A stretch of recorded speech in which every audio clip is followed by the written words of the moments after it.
More opposition to slow a major Western New York traffic project. More lawsuits have now been filed against the New York State Department of Transportation. At issue is the plan to build a $1 billion tunnel in order to cover part of the Kensington Expressway.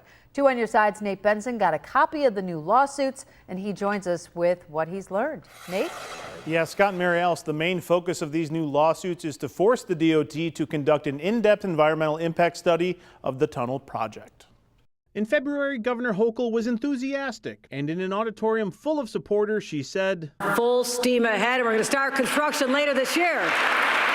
But 3 lawsuits filed in the last week could cause a traffic jam for the governor and the DOT. On Friday, the NYCLU filed a lawsuit against the DOT, and separately, a different lawsuit was filed by the Western New York Youth Climate Council, Coalition for Economic Justice, and Citizens for Regional Transit. We have no intention at all at stopping or halting this project. This is not a tool to use to actually stop the project. Lanessa Owens-Chaplin is the director for the Racial Justice Center at the NYCLU. The goal for both lawsuits filed on Friday is to force the DOT to conduct an environmental impact statement, something the DOT opted not to do and is more in-depth than the environmental assessment they did complete. We're simply saying that there are air quality issues here that you have to address, and the way to address them is to do an EIS. The environmental assessment conducted by the state DOT does conclude that emission levels will be elevated with their $1 billion tunnel plan. Acknowledging that there will be an increase in air pollution as a result of this project is really alarming to us, because this specific community,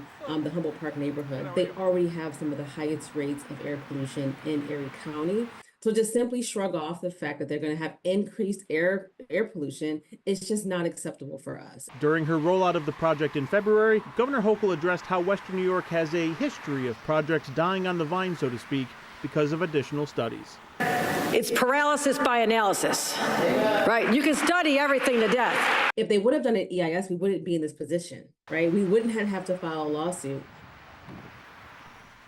Now, the other lawsuit filed last Friday cites violations of the state constitution by the DOT regarding this project. We asked the DOT for comment, and a spokesperson said they were unaware of the new lawsuits and wouldn't comment on, quote, hypotheticals. On Your Side, Nate Benson, Channel 2 News.